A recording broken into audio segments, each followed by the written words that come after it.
रक्तदान की, स्वास्थ्य सेवाओं की, सफाई की, सामूहिक जन सेवाओं की, जलाशय सफाई की आज भारी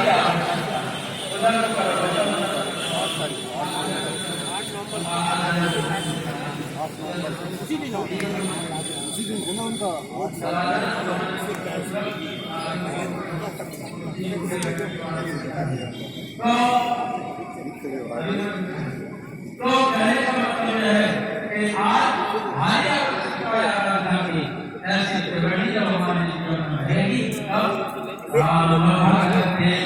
आइए भाई साहब, ये प्रदर्शनी गुरु आपका शुभ नाम क्या है? मेरा नाम सीएल शर्मा है। सीएल शर्मा, कहाँ से हैं आप?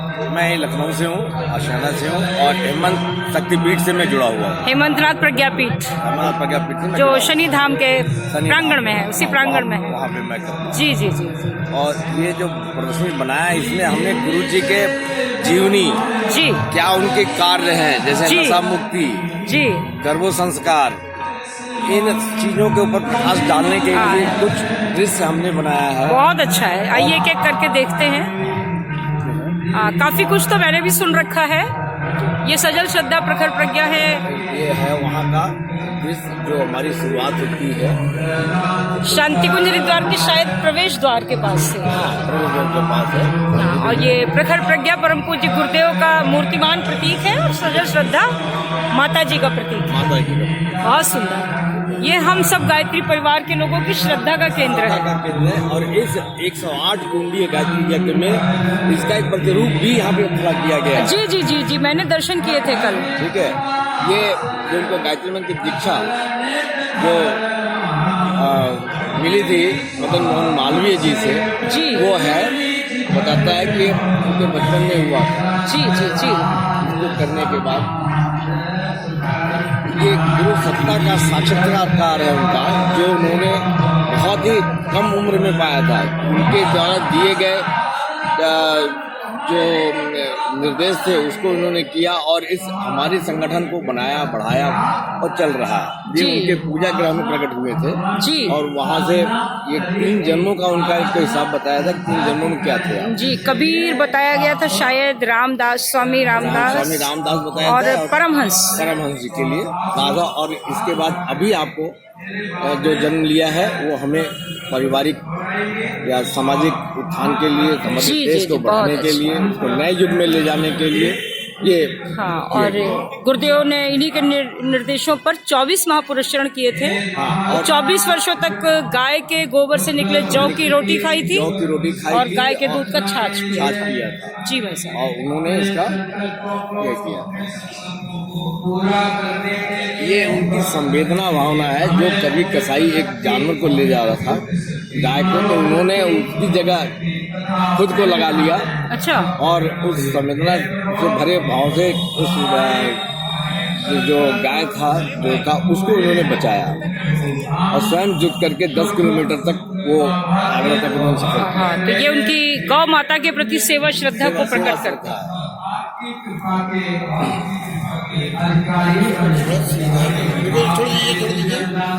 ये वो है जो अभी आपने जाना कि वो जो 24 महापुरुषरण के दौरान गाय को जौ खिलाए जाते थे, जौ खिला करके उनके गोबर से छान करके उसकी रोटी बना करके ये लेते थे जी। और पूजनीय माता, वंदनीय माता जी जो है इसको करती थी और ये उन्होंने किया। बताइए कितना कठोर तप है भाई साहब ये, कि हम लोगों को एक दिन स्वादिष्ट भोजन ना मिले तो हम लोग व्याकुल हो जाते हैं। एक दिन व्रत रखते हैं तो अगले दिन खूब नमकीन और खट्टा मीठा तीखा खाते हैं।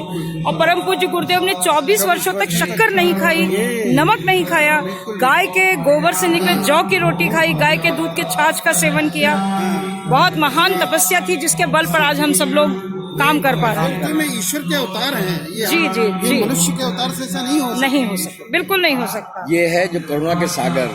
गांव की एक महिला का जिसको बुखार से कह सकते हैं बीमारी हो गई थी, जिसको लोग पिछड़ी जाति की थी, लोग उसके पास जाना नहीं चाहते थे, लेकिन इन्होंने उस कुष्ठ रोग मरीज महिला को इन्होंने सेवा किया, सेवा करके उसके ठीक किया कि मैरम पट्टी करते थे। गाँव वालों ने बहुत कहा कि अगर आप ऐसा करोगे तो हम आपको समाज से निकाल देंगे। इन्होंने बगैर किसी चिंता किए हुए इन्होंने इस काम को किया और उसके महानता उसके आशीर्वाद से ये उतना आगे बढ़ते चले। जी, और मुझे ये भी पता है कि इनके ताई जी जो इनकी माता जी थी, उन्होंने इन्हें गौमूत्र पिला करके बाद में शुद्ध कराया था। उन्होंने खुद ही बहुत विरोध में थे, परिवार वाले भी इसके विरोध में थे। स्वतंत्रता संग्राम में भी इन्होंने हिस्सा लिया था और 1931 में अंग्रेजी पुलिस जो अंग्रेज की पुलिस थे उनके पिटाई के दंड भी इन्होंने सहे थे, लेकिन जो झंडा इन्होंने दांत से पकड़ रखा था वो उन्होंने नहीं छोड़ा। और श्री राम कह सकते हैं तब से वो कहलाने जाने लगे श्री राम मत। जी,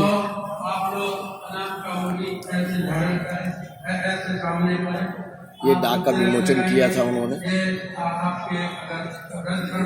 अच्छा, ये डाक टिकट उनके नाम, डाक टिकट उनके नाम से निकाला था। ये 91 में भारत जी, सरकार के द्वारा जी। निकाला गया। ये देश की मिट्टी हमारे अंदर हमेशा बढ़ती रहनी चाहिए। जिसकी गोदी में खेले हैं राम कृष्ण हनुमान। ये उनकी विचार क्रांति के थे जो इसमें हुआ, जिसमें 21वीं सदी को हमें उज्जवल भविष्य बनाना है, नई भारत नया देश बनाना है, उसको लेके चलते हैं। अच्छाइयों का एक एक तिनका चुन चुन कर जीवन भर का निर्माण होता है, पर बुराइयों का एक हल्का सा झोंका ही उसे मिटा डालने में के लिए पर्याप्त होता है। कितना कठोर सत्य है भाई साहब ये, ना? बहुत कठोर सत्य है।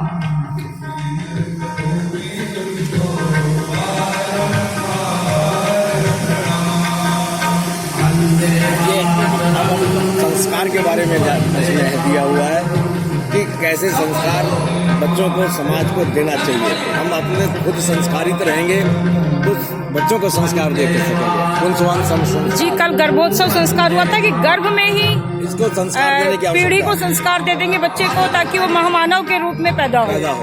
जी, ये नामकरण संस्कार है। वाह। ये तो बच्चे पैदा होने के बाद इनका है, ये जी, आगे एक लगा है जो गर्भ। अच्छा, ये संस्कार हैं, ये क्रम से हैं कि यानी जब बच्चा माँ के गर्भ में है तब होगा पुंसवन संस्कार, और जब पैदा हो जाएगा फिर होगा नामकरण संस्कार, उसके बाद ये अन्नप्राशन संस्कार। अच्छा, ये संस्कार एक क्रम से है। ये क्रम से ये फिर मुंडन संस्कार। अच्छा, इसके बाद ये है मुंडन संस्कार। जी, ये विद्या आरंभ संस्कार। जी, जी, जी। फिर शिखा स्थापन। शिखा स्थापन, जो जी। हमारे हिंदू समाज में बहुत ही संस्कृति को देखते हुए इस चीज की बहुत ही आवश्यकता है। प्रणाम भाई साहब। फिर दीक्षा संस्कार। दीक्षा संस्कार माता ये यज्ञोपवीत पवित्र संस्कार है। जी, विवाह संस्कार है। जी, ये बहुत अच्छा है। देखिए कितनी सादगी से विवाह हो रहा है, नहीं तो आजकल इतनी खर्चीली शादियां हो गई हैं जो माता पिता को बिल्कुल बर्बाद कर देती हैं। जन्मदिन संस्कार। जन्म दिवस संस्कार, गुरुदेव ने बहुत बल दिया जन्म दिवस संस्कार को मनाने के लिए। ये विवाह दिवस संस्कार है। हाँ, ये भी बहुत सुंदर संस्कार होता है। कम से कम इसी बहाने वर वधु अपनी प्रतिज्ञाओं को दोहराते और वैवाहिक जीवन में जो भी गलतियां होती हैं उसको सुधार करने वाह, ये सजल श्रद्धा प्रखर प्रज्ञा के पास वानप्रस्थ संस्कार हो रहा है। ये वानप्रस्थ संस्कार बहुत आवश्यक है, घर में रहते हुए भी समाज की सेवा, जो कि आज पूरा गायत्री परिवार कर रहा है। अब यहाँ से हम व्यसन मुक्ति के अभियान जो चला है शांति कुंज के द्वारा, उसके विषय में है।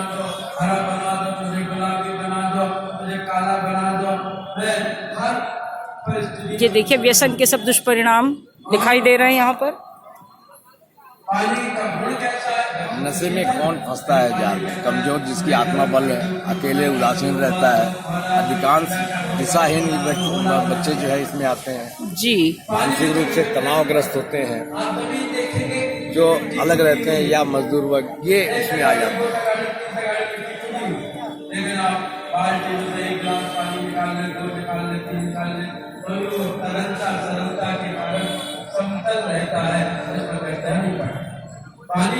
प्रेरणा देता है कि वे महोत्सव पानी बरसते देखा है, समझदार इंसान को बहकते देखा है। ये देखिए नशे से एड्स के इनके शरीर पर क्या क्या प्रभाव पड़ रहे हैं क्या ना। क्या प्रभाव पड़ता है, तंबाकू सिगरेट इनसे जो होती है नशे से ये सब प्रभाव पड़ता है। ये कितनी बुरी दशा इस व्यक्ति की दिखाई दे रही है। हाँ।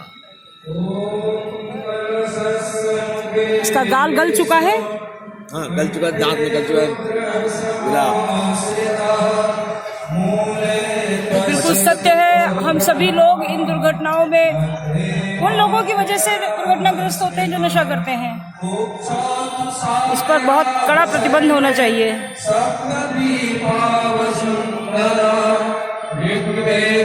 शराब से मौतें होती है, जहरीली शराब। जी, अखबार में प्रतिदिन सुनने को मिलता है जहरीली शराब पीने से इतने लोगों की मृत्यु हो गई। गांव खत्म हो जाता है। जी जी बिल्कुल।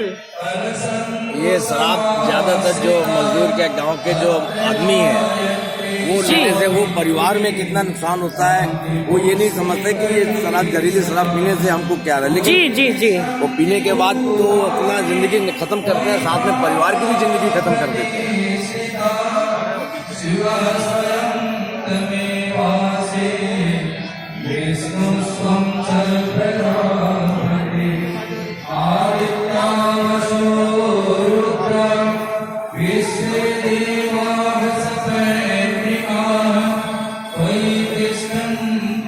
अभी दीप यज्ञ चल रहा है, इसमें लोगों को कोई सत्संकल्प लेने के लिए प्रेरित किया जाएगा। तो मुझे लगता है सबको नशे से बचने का सत्संकल्प जरूर लेना चाहिए। जरूर होना चाहिए। कितने सुंदर आंकड़े हैं देखिए ये कि भारतवर्ष में प्रतिवर्ष 20,000 करोड़ रुपए नशे की होली जलाई जाती है। भयानक आंकड़े हैं। चलिए ये सबसे महत्वपूर्ण है कि दुर्व्यसन से बचने के नुस्खे हैं। सभी लोगों को ये जरूर अपनाने चाहिए ताकि आत्मबल बढ़े और नशे से मुक्ति मिले। नशे से मुक्ति मिले। प्राणायाम हमें दिनचर्या में लाना चाहिए जी, ताकि हम जो हमारी नशे से यदि कुछ हो गया है, जो क्षीण हो गई हैं, उनको हम बिल्डअप कर सकें, उनको फिर तैयार कर सकें।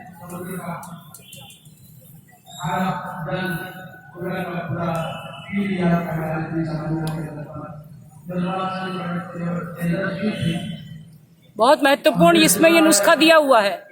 हर व्यक्ति को इसको बना के घर में रखना चाहिए ताकि वो नशे से मुक्त हो सके।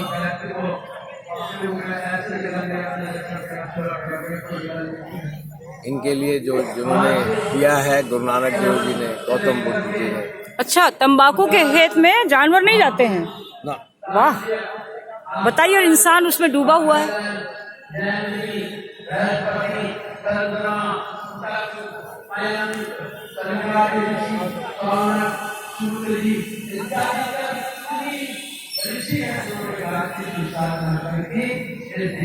अगर जितने नशाखोर हैं, अगर वो अपनी शक्तियां रचनात्मक कामों में लगाएं तो देखते देखते युग निर्माण हो जाए। बिल्कुल हो सकता है। अब ये यज्ञोपैथी के ऊपर है। अच्छा, यज्ञोपैथी जो हम यज्ञ करते हैं, यज्ञ से क्या हमारे कैसे निकलती हैं, उनका इफेक्ट क्या पड़ता है, पूरे समाज पूरे वातावरण में कितना बदलाव आता है, वो बदलाव से हमें जो सेहत के लिए मिलता है, जो बैक्टीरिया है, वो सबको खत्म करता है। इसके लिए किया गया ये बलि बेस्ट है। जैसा खाए अन्न वैसा बने मन। जी, बलि ये पकाए गए अन्न की जो पके हुए भोजन की 5 आहुतियां जो हैं गृहिणी के लिए निर्दिष्ट हैं। ये बलि वैष्णदेव वही यज्ञ है, वही यज्ञ जी। चलिए, ये तो इंग्लिश में है। ये तो इंग्लिश में उधर गर्भोत्सव का है। आइए गर्भोत्सव का देखते हैं।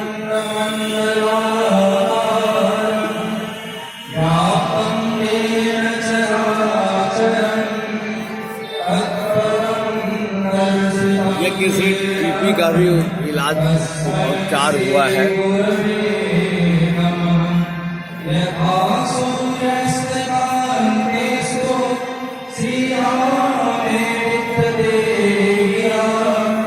सर्वशक्ति स्वरूपाय दिव्य भगवत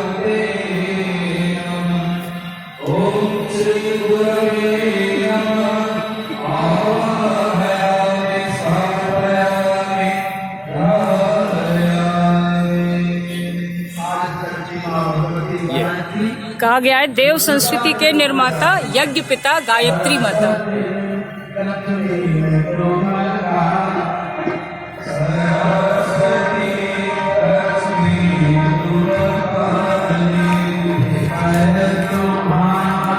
ये बड़ा सुंदर संस्थान है, ये बहुत ही अच्छा है। यहाँ पर हम गए थे देखते हैं, शांति कुंज से लगभग 1 किलोमीटर दूर ब्रह्म वर्चस्व शोध संस्थान।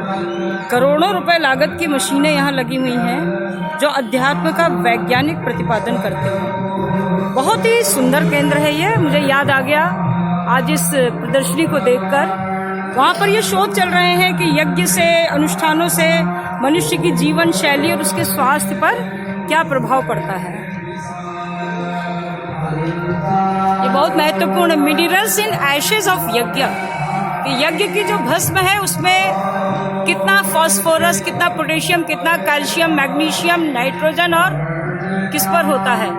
तो यज्ञ की भस्म का तो मुझे लग रहा है कि अब सेवन करने की आदत डालनी होगी। बिल्कुल, इसीलिए गुरुदेव ने जब यज्ञ खत्म होता है तो माथे पे, गले पे, दाहिनी भुजा की जड़ में हृदय में लगाने को कहते हैं, क्योंकि इसका असर हमारे हर अंग पर पड़ता है। बिल्कुल।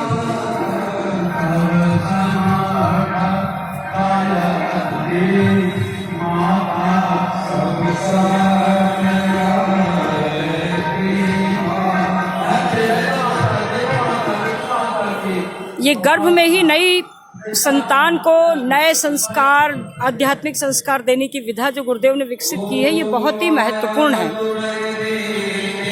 पैदा होने के बाद तो सभी सिखाते हैं, परम पूज्य गुरुदेव ने तो जन्म से पहले ही शिक्षण की व्यवस्था बना दी कि अभिमन्यु की तरह बच्चा बन जाए।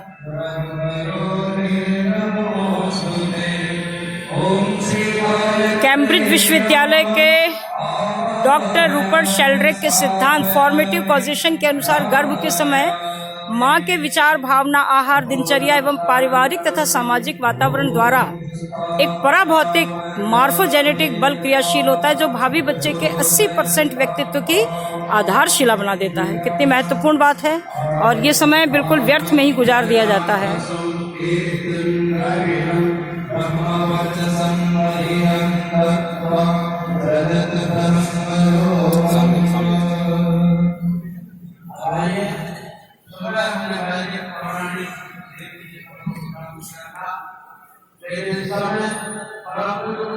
प्रत्येक गर्भवती माता को गायत्री परिवार के पुंसवन संस्कार से अवश्य जोड़ देना चाहिए।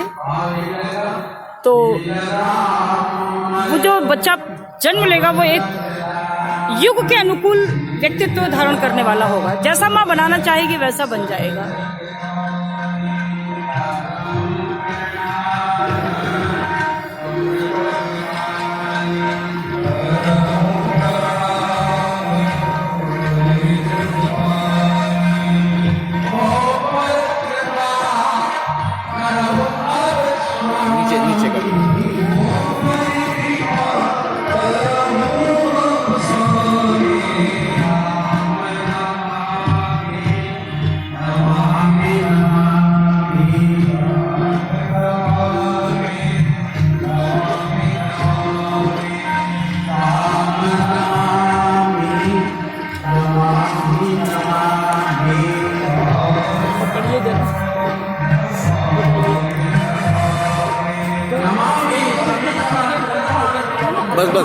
बस यहीं तक, बस यहीं तक।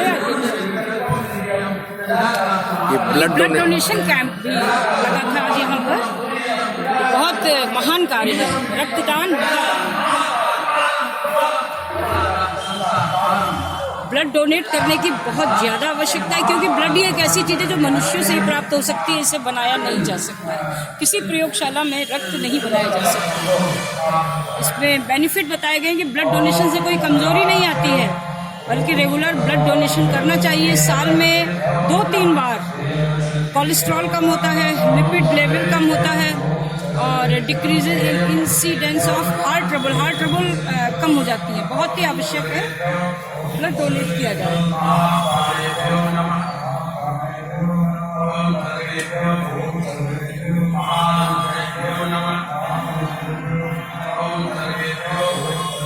बहुत बहुत धन्यवाद आपको इस प्रदर्शनी का दर्शन कराने के लिए। धन्यवाद मैडम, बहुत अच्छा। बंद कर दो।